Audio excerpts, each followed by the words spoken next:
آرزوهای امامعلی رحمان در پیام تبریکیش به روز پرچم ملی. دلیر امامعلی به رئیس جمهور نامه نوشته از تقلب‌ها در پرونده اش شکایت کرد. حکومت طالبان پناهجویان افغان در ایران و پاکستان را از شرکت در اعتراضات داخلی این کشورها هشدار داد.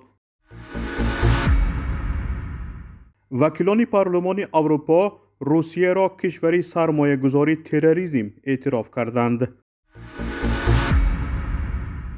امروز روز پرچم ملی است. پرچم دولتی همچون نخستین رمز تاجیکستان صاحب استقلال 24 نوامبر سال 1992 قبول و تصویب شده. سال 2009 این روز رسما همچون روز پرچم ملی دانسته شده است. امامعلی رحمان رئیس جمهور تاجیکستان شهروندان کشور را به روز پرچم ملی تبریک گفت. در پیام تبریکی امامعلی رحمان گفته می شود تجلیل روز پرچم دولتی ارجگذاری از خدمت‌های برجسته فرزندان فرزانه خلقمان کروش کبیر، اسماعیل سامانی، شیرک، دیوشتیچ، سپیتامین، مقنع، تیمور ملیک، رودکی، فردوسی و صدها هزار نفر دیگر است. این مردانی که در طول هزار ساله های تاریخ برای شأن و شرف ملت، حفظ سرزمین، زبان، فرهنگ و رسم و آیین‌های مردمی کهن بنیاد ما جهاد کرده، به شرافت آنها تا زمان ما رسیده اند.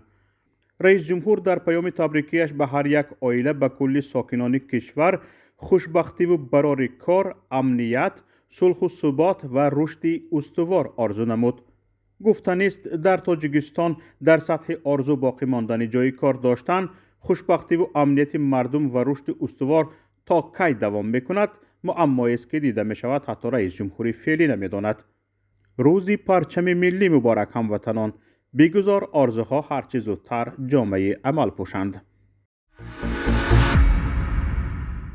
روزنامه‌نگار زندانی دلیر امامعلی از زندان به رئیس جمهور تاجیکستان امامعلی رحمان نامه کشاده نوشته گفته است تفتیش و مرافعه‌اش پر از دروغ و تهمت و دخورگی‌های زیاد بود و او حکم دادگاه ناحیه شاه منصور را اعتراف نمی کند.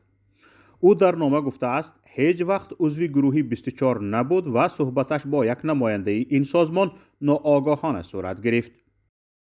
دلیل سود برای عضو گروه ممنوع 24 بودن من یگان حجت، اسناد، فکت نیست. تنها همگی یک صحبت 10 جمله‌ای.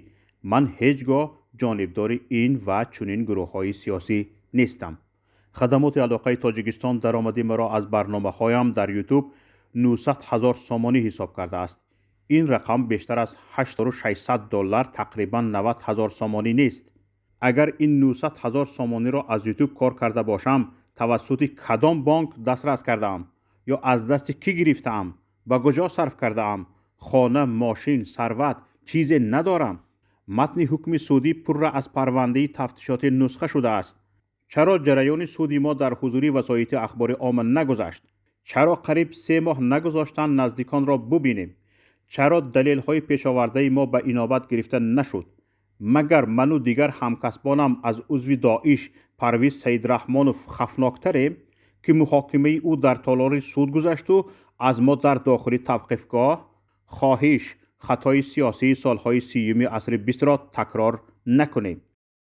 دلیر امامعلی در آخر نامه خواسته است به هر گونه نوار با اشتراک او و همکارانش عبدالله غربتی، ذوق‌بیک سید امینی و عبدالستار پیر محمدزاده باور نکنند.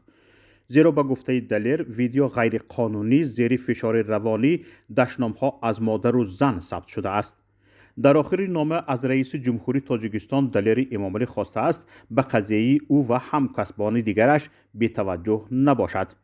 گفتنی است دلیر امامعلی ماه اکتبر امسال با قرار دادگاه ناحیه شاه منصوری پایتخت و با گناه رساندن خبری بر دروغ، صاحبکاری غیرقانونی و همکاری با سازمان سیاسی گروه 24 به 10 سال زندان محکوم شد. وزارت امور مهاجران حکومت طالبان پناهجویان افغان در ایران و پاکستان را از شرکت در اعتراضات داخلی این کشورها هشدار داد.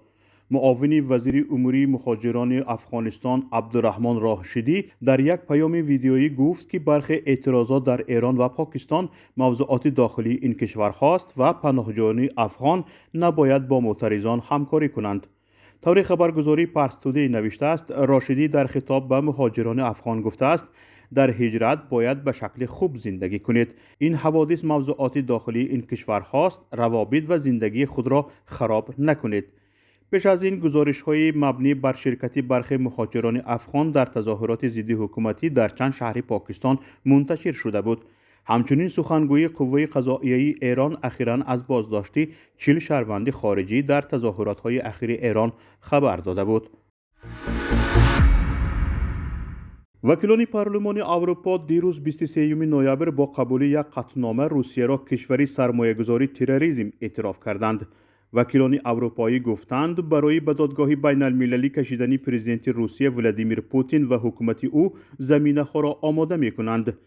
در قطعنامه گفته شده است حمله ها و وحشیگری های منظم بر ضد اهالی آسایشته اوکراین، تخریب زیربناهای غیر نظامی، پایمال کنی جدی حقوق های بین المللی بشردوستانه روسیه با عمل های تروریستی علیه شهروندان اوکراین برابر شده دارای جنایت های جنگی می باشند.